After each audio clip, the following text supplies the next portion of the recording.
In the previous episodes, we mentioned two very important factors. A, human beings have a complex communication system which we call language, and there are many factors how this the factors which make this language successfully operative.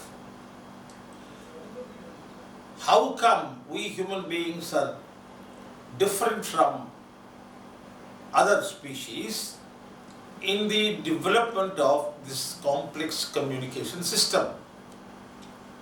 There is a lot of research done in this area by biolinguists, psycholinguists and all that. They have come to an understanding human beings, I am reading from a book, human beings have an innate urge to structure their conceptual patterns into expression systems and to vocalize them so as to communicate with others. Equipped with this natural ability, the child begins to acquire the language he is exposed to by going through different stages like babbling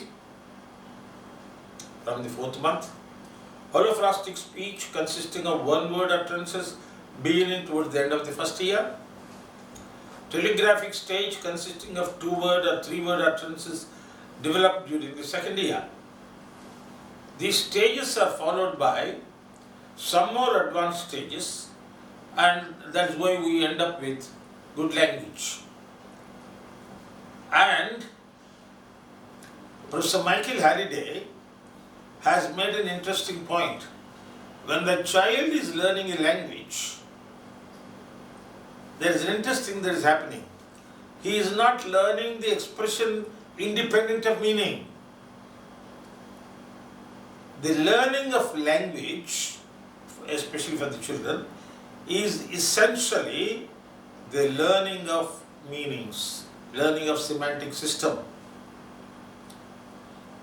The first language of the child, therefore, is only, when he is learning, is only two-layered structure, content and expression. In between grammar, we talked about that, resource and purpose. Value comes up later. This is what I am quoting Halliday to establish. Content and expression without the intermediary level of lexicogrammar.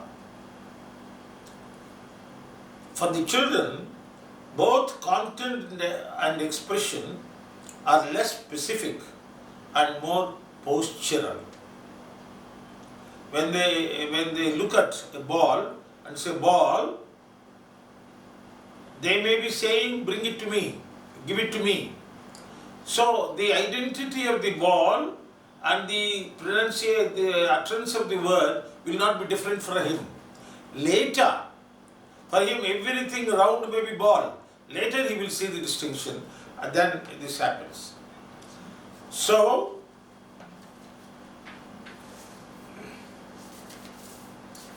the way children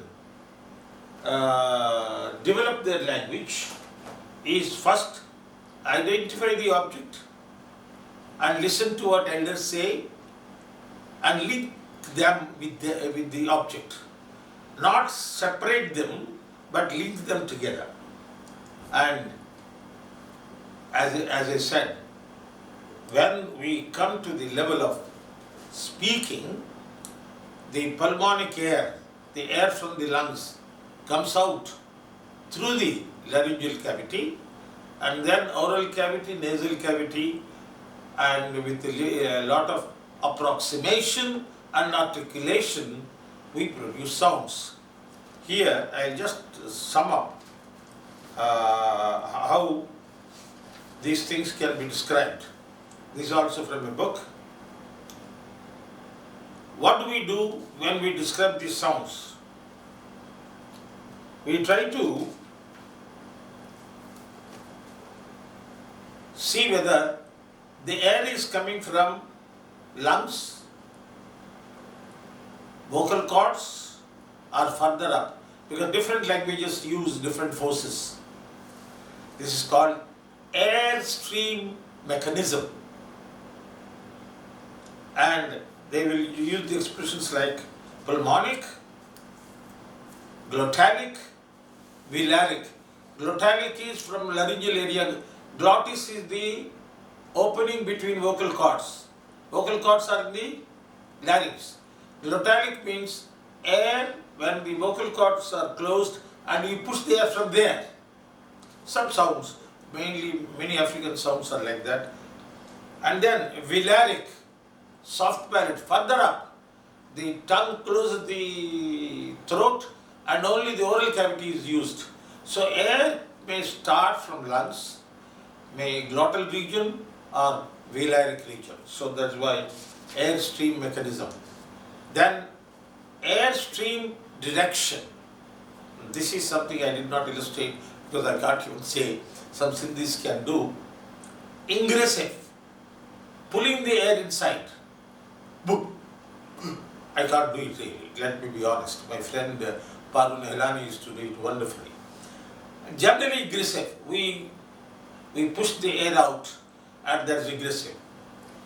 The state of glottis, yesterday I said, the glottis is the opening between vocal cords. Is the glottis open, then the air comes out. And glottis is vibrating, air comes out. Glottis is the vocal cords are vibrating, that means glottis is not open. That's how you get voiced sounds or breathed sounds, that is voiceless. Or phonated sounds, same thing. Voiced is phonated. Non-phonated sounds, sounds just allowed to come out.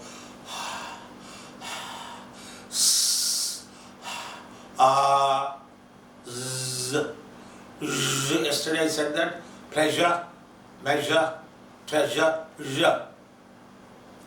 Then the position of velum. Velum is the soft palate. If we use the soft palate to close down the oral cavity, the air will come through the nasal cavity. When you say air is not escaping through the oral cavity, it is through the nasal cavity. That's how you get ma,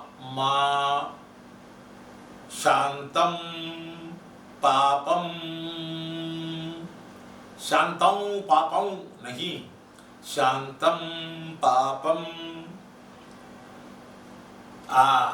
Active articulator or active approximator. Here, the tongue is active. Roof of the mouth is not active. Lower lip is active. Teeth are not active. So, in Sanskrit, these are called karana. Karana. Lower lip is karana, upper teeth are sthana, fada, falaknuma, farak. So, active articulator or approximator. When you produce a vowel, as I told you, it won't touch. Say, I keep my mouth pretty open, the tongue is pretty low. And when I go it further, the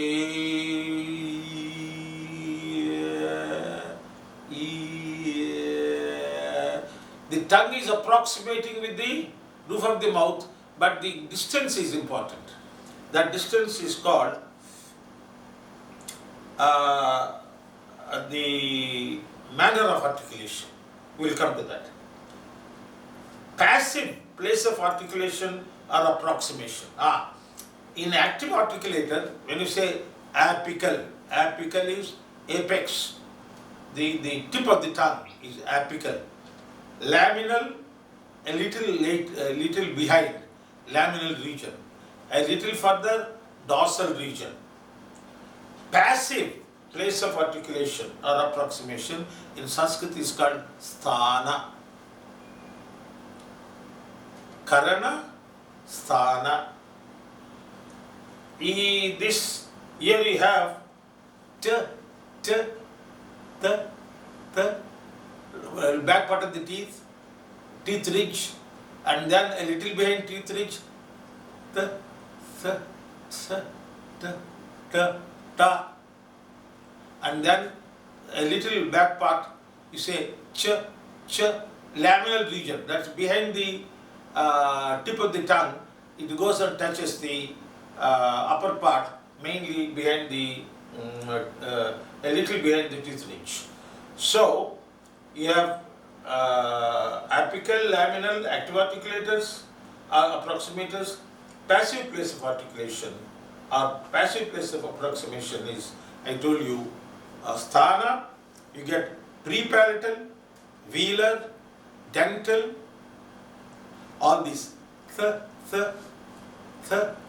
If I say ta, ta, tip is not touching, just behind.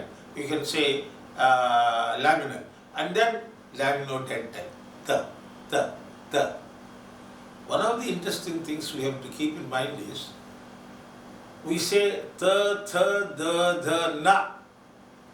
Ta, tha, da, dha, na. We say same vargam. If you carefully observe, ta, tha, da, dha are all the four sounds laminal. Tip is not touching.